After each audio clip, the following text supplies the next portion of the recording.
हजरत सईदाना जाफर बिन सुलेमान रहमतुल्लाह अलैह फरमाते हैं, सैयदिना मालिक बिन दिनार रहमतुल्लाह अलैह ने फरमाया, एक मरतबा हज के मौसम में मैं काबा का तवाफ कर रहा था। हाजियों और उम्रा करने वालों की इतनी कसरत थी कि उन्हें देखकर ताज्जुब होता था। मेरे दिल में ये आया कि काश किसी तरह मुझे मालूम हो जाए इन लोगों में से अल्लाह की बारगाह में कौन मकबूल है, ताकि मैं उसको मुबारकबाद दूं, और जिसके बारे में मालूम हो जाए कि ये मरबूत है और अल्लाह की बारगाह में उसका हज कबूल नहीं हुआ तो उसको नेकी की दावत दूं और उसके लिए दुआ करूं। आप फरमाते हैं, जब रात को मैं सोया तो ख्वाब में किसी कहने वाले ने कहा, ए मालिक बिन दीनार, तू हाजियों और उम्रा करने वालों के बारे में फिक्रमंद है, तो सुन, इस मर्तबा अल्लाह ताला ने हर छोटे बड़े, मर्द औरत, सफेद सियाह रंगत वाले, अरबी अजमी, हर हज और उम्रा करने वाले को बख्श दिया है, लेकिन एक शख्स की मगफिरत नहीं की गई। अल्लाह ताला का इस शख्स पर बहुत ज्यादा गजब है और अल्लाह ताला उससे शदीद नाराज है। इसका हज कबूल नहीं किया गया बल्कि उसके मुंह पर मार दिया गया है। हजरत सैयदिना मालिक बिन दिनार रहमतुल्लाह अलैह फरमाते हैं कि इस ख्वाब के बाद मेरी जो हालत हुई उसे अल्लाह ही जानता है। मैंने ये गुमान कर लिया कि शायद वो मजमूर शख्स मैं हूँ और अल्लाह ताला मुझसे नाराज है। मैं बहुत परेशान रहा। सारा दिन गम और फिक्र में गुजर गया। फिर दूसरी रात थोड़ी देर के लिए मेरी आंख लगी तो फिर मुझे वही तरह का ख्वाब नजर आया और ऐसी गैबी आवाज सुनाई दी। फिर कहा गया कि ये मालिक बिन दीनार वो नहीं जिसका जिक्र किया जा रहा है, बल्कि वो तो खुरासान का एक शख्स है जो बल्क शहर का रहने वाला है, जिसका नाम मोहम्मद बिन हारून बल्की है। अल्लाह ताला उससे शदीद नाराज है, उसका हज मरतूत है और उसके मुंह पर मार दिया गया है।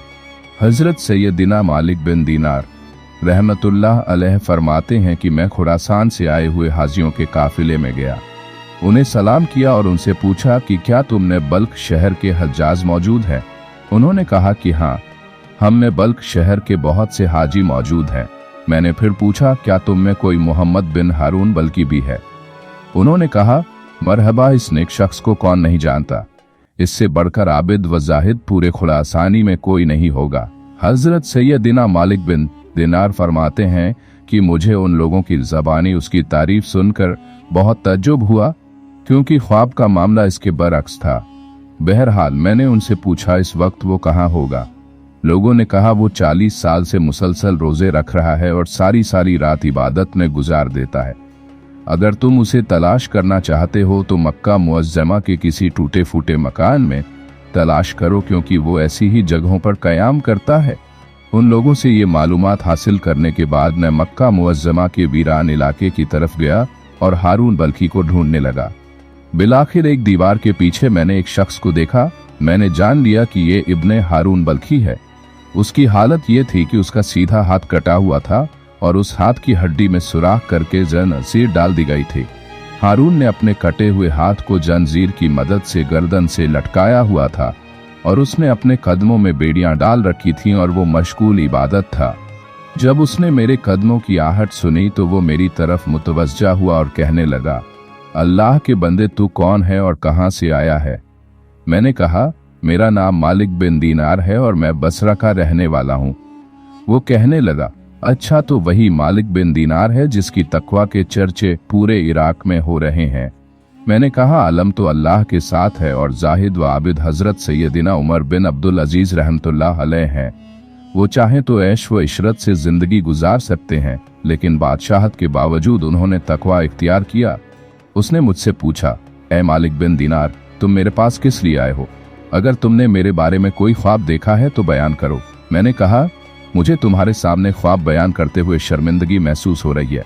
वो कहने लगा, ए मालिक बिन दीनार, तुमने जो ख्वाब देखा है वो बयान करो और मुझसे शर्म मत करो। हजरत सैयदिना मालिक बिन दीनार रहमतुल्लाह अलैह फरमाते हैं, आखिरकार मैंने उसे अपना ख्वाब सुनाया। ख्वाब सुनकर वो काफी देर तक रोता रहा। फिर कहने लगा, ए मालिक बिन दीनार, मुसलसल 40 साल से मेरे बारे में हज के मौके पर इसी तरह का ख्वाब किसी और जाहिद बंदे को दिखाया गया और उससे बताया जाता है कि मैं जहन्नमी हूँ। हजरत सैयदिना मालिक बिन दीनार रहमतुल्लाह अलैह फरमाते हैं, ये बातें सुनकर मैंने उससे पूछा, क्या तेरे और अल्लाह के दरमियान कोई बहुत बड़ा गुनाह है? उसने कहा कि हाँ, मेरा गुनाह जमीन और आसमान से भी बड़ा है। मैंने कहा, मुझे तुम अपना गुनाह बताओ ताकि मैं लोगों को उसके इर्तिकाब से बचाऊं और उन्हें इस गुनाह से डराऊं जिसकी सजा तुम भुगत रहे हो। वो कहने लगा, ए मालिक बिन दीनार, मैं शराब का आदी था, हर वक्त शराब के नशे में मदहोश रहता था। एक मर्तबा मैं अपने एक शराबी दोस्त के पास गया। मैंने वहां खूब शराब पी जिससे मुझ पर नशा तारी होने लगा और मेरी अकल पर पर्दा पड़ गया। तो मैं नशे की हालत में गिरता पड़ता अपने घर पहुंचा और दरवाजा खटखटाया। मेरी माँ ने दरवाजा खोला। मैं घर में दाखिल हुआ तो मेरी माँ तंदूर में आग जलाकर लकड़ियां डाल रही थी और उसमें आंच भड़क रही थी। जब मेरी माँ ने मुझे नशे की हालत में देखा तो वो मेरी तरफ आई। मैं लड़खड़ा कर गिरने लगा तो उसने मुझे थाम लिया और कहने लगी, आज शाबान अल मुअज्जम की आखिरी तारीख है और रमजानुल मुबारक की पहली रात शुरू होने वाली है। लोग सुबह को रोजा रखेंगे और तेरी सुबह इस हालत में होगी कि तू शराब के नशे में मदहोश होगा। क्या तुझे अल्लाह से शर्म नहीं आती? ये सुनकर मुझे गुस्सा आ गया और मैंने एक जोरदार घूसा अपनी वालिदा के सीने पर मारा और उसे उठाकर जलते हुए तंदूर में डाल दिया। उस वक्त नशे में था और मेरे होश हवास बहाल न थे। जब मेरी बीवी ने यह दर्दनाक मंजर देखा तो उसने मुझे धकेलकर एक कोठरी में बंद कर दिया और बाहर से कुंडी लगा दी ताकि पड़ोसी मेरी आवाज न सुन सकें और उन्हें मामले की खबर न हो। मैं उसी तरह नशे की हालत में पड़ा रहा। जब रात काफी गुजर गई तो मुझे होश आया। मेरा नशा दूर हो चुका था। मैं दरवाजे की तरफ बढ़ा तो दरवाजा बंद था। मैंने अपनी बीवी को आवाज दी कि दरवाजा खोलो तो उसने बड़े सख्त लहजे में जवाब दिया, मैं दरवाजा नहीं खोलूंगी। मैंने कहा, आखिर तुम मुझसे इतनी नाराज क्यों हो? आखिर मैंने ऐसी कौन सी खता की है? उसने कहा, तूने इतनी बड़ी खता की है कि तू इसके लायक ही नहीं कि तुझ पर रहम किया जाए।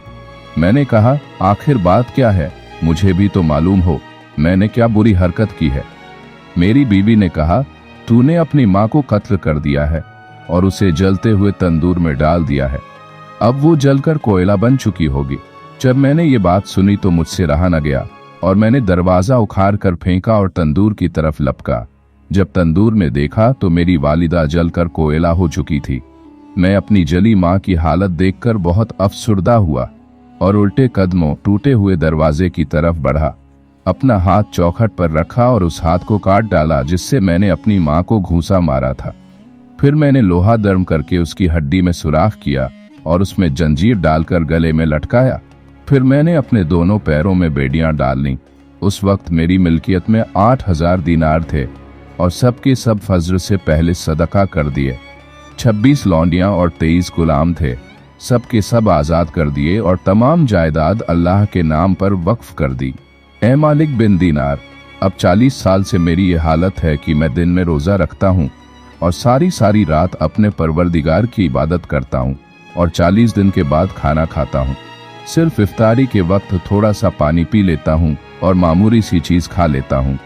मैं हर साल हज करने आता हूँ और हर साल किसी आलिम व जाहिद बंदे को मेरे मुताल्लिक ख्वाब दिखाया जाता है जैसा कि आपको दिखाया गया है। ये मेरी दास्तान इबरत है। हजरत सैयदिना मालिक बिन दीनार रहमतुल्लाह अलैह फरमाते हैं, तो ये सुनकर मैंने उसके चेहरे की तरफ अपना हाथ बढ़ाया और कहा, ए मनहूस, करीब है कि जो आग तुझ पर नाजिल होने वाली है वो बहुत सारी जमीन को जला कर राख कर देगी। फिर मैं वहां से एक तरफ हो गया और एक जगह छुप गया ताकि वो मुझे न देख सके। जब उसने महसूस किया कि मैं जा चुका हूँ तो उसने अपना हाथ आसमान की तरफ उठाया और अल्लाह ताला से इस तरह दुआ करने लगा, इब्ने हारून, बल्कि कल रोज़े क़यामत अल्लाह तुझे और तेरी माँ को इकट्ठा करेगा और तेरे बारे में फैसला होगा। फरिश्ते तुझे मजबूत जंजीरों में जकड़ कर जहन्नम की तरफ धकेल देंगे। फिर तू 3 दिन जहन्नम की आग का मजा चखेगा, क्योंकि अल्लाह ताला फरमाता है कि मैंने अपने ऊपर ये बात लाजिम कर ली है कि मेरा जो बंदा भी किसी की जान लेगा मैं उसे एक बार जहन्नम की आग का मजा जरूर चखाऊंगा, चाहे वो कितना ही परहेजगार और बरगुजीदा क्यों न हो। ए इब्ने हारून, फिर अल्लाह तेरी माँ के दिल में तेरे लिए रहम डालेगा और उसके दिल में ये बात डाल देगा कि वो अल्लाह ताला से सवाल करेगी कि ए अल्लाह, तू मेरे बेटे को बख्श दे। फिर अल्लाह ताला तुझे तेरी वालिदा के हवाले कर देगा। तेरी वालिदा तेरा हाथ पकड़ कर तुझे जन्नत में ले जाएगी। हजरत सैयदिना मालिक बिन दीनार रहमतुल्लाह अलैह फरमाते हैं, कि जब सुबह हुई तो मैं फौरन इब्ने हारून बल्की के पास गया और उसे बिशारत दी कि आज रात ख्वाब में मुझे प्यारे आका सल्लल्लाहु अलैहि वसल्लम की जियारत नसीब हुई। आप सल्लल्लाहु अलैहि वसल्लम ने मुझे तेरे बारे में इस तरह बताया है। फिर मैंने उससे अपना पूरा ख्वाब सुनाया। अल्लाह की कसम, मेरा ख्वाब सुनकर वो झूम उठा और उसकी रूह इस तरह से उसके तन से जुदा हुई जैसे कि पत्थर को जब पानी। फिर उसकी तदफीन का इंतजाम किया गया और मैंने उसके जनाजे में शिरकत की। अल्लाह ताला हमारे गुनाहों को बख्श दे और हमारी खताओं को माफ फरमाए। बेशक वो बड़ा मेहरबान और रहम करने वाला है। हमारे चैनल दास्तान-ए-कल्ब को सब्सक्राइब करें और बेल आइकन को दबाएं, जिससे इसी तरह की वीडियो आपको देखने मिले, और अपना फीडबैक कमेंट में जरूर दें। अल्लाह हाफिज।